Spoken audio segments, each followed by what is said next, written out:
ඔවුන්ගේ ඉනිමෙන් පසුව ඔවුන්ගේ වගකීම ඉටු කළ යුතුයි. අවම වශයෙන් දැන් ලකුණු ලබා ගන්න ආකාරය අනුව ලකුණු 130ක් හෝ ලබා ගැනීමට බොහෝ දුරට ශ්‍රී ලංකා කණ්ඩායමට හැකියාවක් තිබෙනවා. ඔව් මේ තරගයේ ජයග්‍රහණය වෙනුවෙන් මේ වෙන විට වසීම් මේ වෙන විට විකට් දෙකක් හිම කර ගැනීමට සමත් වී තිබෙනවා. ඔහුගේ දෙවන පන්දුවරය ක්‍රියාත්මක වන්නේ. පන්දුවට පාර දීම සඳහා දසුන් ශානක නායකයා පිටිට පිවිසෙන්නේ. ඔහු ආරක්ෂක එල්ලේ සකසා ගන්නවා පන්දුවට පාර දීමට දකුණත් පිටිකරුවා.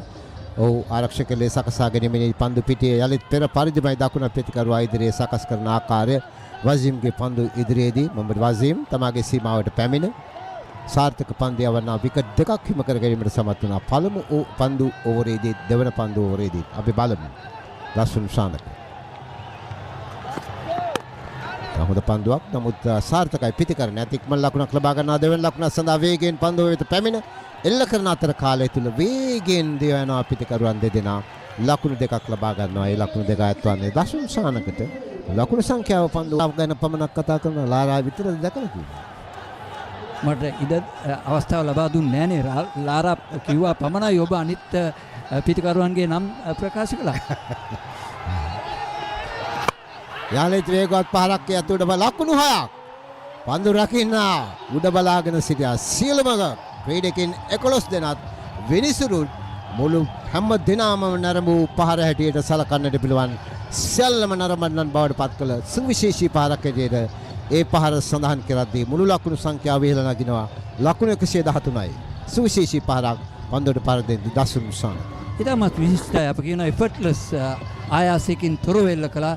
ඔහු විශේෂයෙන් ශානක ඉතාමත් කැමති වේග පන්දුවන්නන් ඉදිරියේ ඔහු මේ පහරවල් අපගේ සිහි ගැන්වෙන පල්ලේ කැලේදී ඔස්ට්‍රේලියානු අන්ට එරෙහිව ශ්‍රී ලංකාව ජයග්‍රහණය ගෙනා ඉනිම ස්ටාක් වෙනින් පන්දු යවන්නන් ඉදිරියේදී ඔහු තරඟ වැදුණා.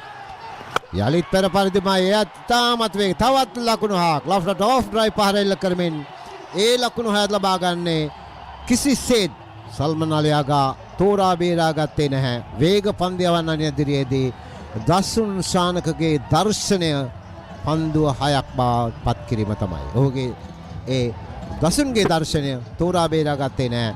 ස්ලොට් හි පන්දුව පත් වෙනවා සමග ඉදිරි පාදයට හොඳින් බරදා ඩ්‍රයිව් කිරීම ලොෆ්ට් ඔෆ් ඩ්‍රයිව් පහරක් දකුම් කළු 6 පහරක් පිට 6 පහරවල් දෙකක් පන්දු දෙකක් ශ්‍රී ලංකා දජයන් අතතිව ඔය අවස්ථාවේදී පන්දු යවන්න සාර්ථකයි. පිටිකරුවා විවෘතව ඉන්සදා මොහමඩ් වසීම්. යාලේත් ලකුණු 6ක්. එයා හිතා ගන්නටත් බෑ. අද දසුන් ශානක රංගිරි දඹුලු ජාත්‍යන්තර ක්‍රීඩා පිටේ 4 දිග්භාගයටම පාකිස්තාන් පන්දු යවන්නන් අවතක්සීරුවට ලක් කරමින් ප්‍රහාරය එල්ල කරන ආකාරය අපිට දකින්න ලැබෙනවා. ඉතාමත් විශිෂ්ටයි. මේ ස්ථානෙන් මහේ පහරවල් 3ක් මීට පෙර පන්දුවේදී දෙකක් ඇව්වා. දෙකක් 6 පහරවල් දෙකක් ලබා ගත්තා. මේ පන්දු ඕරේ ප්‍රථම පන්දුවටම ලකුණු 6ක් ලබා ගැනීමට සමත් වෙනවා. බන්දුලාර පාකිස්තානයේ ඔස්ට්‍රේලියාවට එරෙහිව පල්ලේ කැලේ දියත් කළ ඉනිම මට සිහි ගැන්වෙනවා. දසුන් ශානක අද පන්දුර පහර දෙන ආකාරය අනුව. ඔව් පැහැදිලිව ඒ තමයි ඔහු සාමාන්‍ය රුචිකත්වයක් දක්වන්නේ වේග පන්දු යවන්නට පන්දුවට පහර දීමේ හැකියාව. පසුගිය තරඟදී දග පන්දු යවන්නන් සලාප්සා වශයෙන් විකට් ලබා ගැනීමදී ඔහු පිටියට පැමිණෙන්නේ නැහැ. කෙසේ වුණත් අද දිනේ විශාල වගකීමක් මේ ලකුණු 22ක් ලබාගෙන දසුන් ශානක යලිත් උඩ පන්දුවක් ඇදීලා මෙතෙක් ඇදී ලකුණු 6ක්. එයත් ලකුණු 6ක් මිඩ් විකට් හරහා අනුකම්පා විරහිතව පහර එල්ල කරමින් ලකුණු දඩයම් කරන ආකාරය මේ රාත්‍රියේදී අපිට දකින්න ලැබෙන්නේ. දසුන් ශානක ඔබ කියු ලකුණු 150ට තවත් ලකුණු දෙකක් පමණයි ඉදිරිව තිබෙන්නේ. පන්දු ඉදිරිව තිබෙනවා 4ක්. ඒ 6 පාර 4ක් වුණා.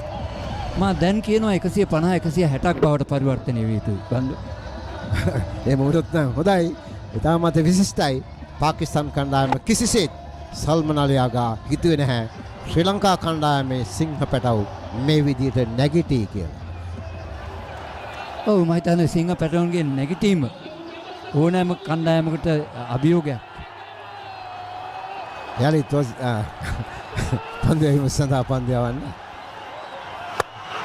වෛද්‍යෝක පන්දුවක් නමුත් පිටිකරණය සාර්ථකයි. ඉන්න ගැප් පහස්වෙන්ම තවත් ලකුණු 6ක් ලබා ගැනීමට සමත් වෙනවා. එයා ස්ක්වයර් ලොෆ්ට් කිරීමක් කරන්නේ පන්දුව කෙලින්ම පිට 6 පහරවල් 3ක් ලකුණු 18ක් ලබා ගැනීමෙන් මොහමඩ් වසීම්ට ලකුණු 48ක් මේ වෙන විට පන්දු 15ක් තුල ලබා ගැනීමට සමත් වී තිබෙනවා පිටිකරුවන්. ඒ සුවිශේෂී ලෝෆුල් ටොස් පන්දුවක් ඇදිරි පන්දුව ලැබෙනවා සමගම දසුන් සානකගෙන් අද පාකිස්තාන වලට ගැලවීමක් නැහැ. ඒ ප්‍රතිඵලය සාර්ථක ලෙස පලනෙලා ගන්න ආකාරය අපිට ලැබෙන්නේ. මේ ප්‍රතිඵලය අතරගේ ප්‍රතිඵලයේ කුමක් වුවත් ශ්‍රී ලංකා කණ්ඩායම ප්‍රේක්ෂකයන්ගේ මම හිතන්නේ මුදලට සරිලන ඉතාමත් වටිනා වින්දනයක් ලබා දෙනවා ප්‍රේක්ෂකයින්ට. ප්‍රේක්ෂකාගාරයේ සනත් ජයසූරිය ඉතාමත් උද්‍යෝගිමත්ව තමාගේ ක්‍රීඩකයන් ක්‍රීඩා කරන ආකාරය බලා සිටිනවා. අදිනේදී තාමත් ඕයත් ලකුණු 6ක් උඩ පන්දුවක් දරක ගැනීමට බොහෝ දුරට පිටක පන්දු රකින්නකු පැමිණෙනවා. රැක ගන්නා මේ අවස්ථාවේදී ඒසේ නොවුනා නම් අඩුම ලකුණු අඩු පන්දු ප්‍රමාණයකදී ලකුණු 50 ලබා ගැනීමට ඔහුට හැකියාව තිබුණාට කිසිදු සැකයක් තිබුණේ නැහැ. නමුත් පන්දු 9ක් තුලදී ලකුණු 34ක් ලබා ගනිමින් මේ ක්‍රීඩා පිටියේ හතර දිග්භාගයටම පහරවල් කර විශිෂ්ට නායකයා දසුන් ශානක පිටියෙන් ඉවත් වෙන ලකුණු 34ක් ලබා සිටිදී මොහමඩ් වසීම්ගේ පන්දු ඉදිරියේදී. ඔව් බන්දුල ඔහුගේ මෙහෙවර ඉතාමත් ඉහළින් ඉටු කළා. අපේක්ෂා කළාටත් වඩා ඔහුගේ කාර්යභාරය ඉතාමත් ඉහළින් ඉටු කළා. ප්‍රේක්ෂකයන් ඉතාමත් මම හිතන්නේ හොඳ ප්‍රතිචාරයක් ලබා දෙනවා. ප්‍රොත්සාහන ලබා දෙමින් තම නායකත්වයේ ඉනිමක් ඔහුගේ වගකීම ඉතාමත් ඉහළින් මම හිතන්නේ උමනාටත් වඩා අද දිනේ මේ කෙටි පන්දුවර 12 තුල ඔහු පන්දුව 9ක් තුල ලකුණු 34ක් ලබා ගනිමින් ඉතාමත් විශිෂ්ට ඉනිමක් දියත් කළා. ඒට 6 පහර 5ක් මම හිතන්නේ 5ක්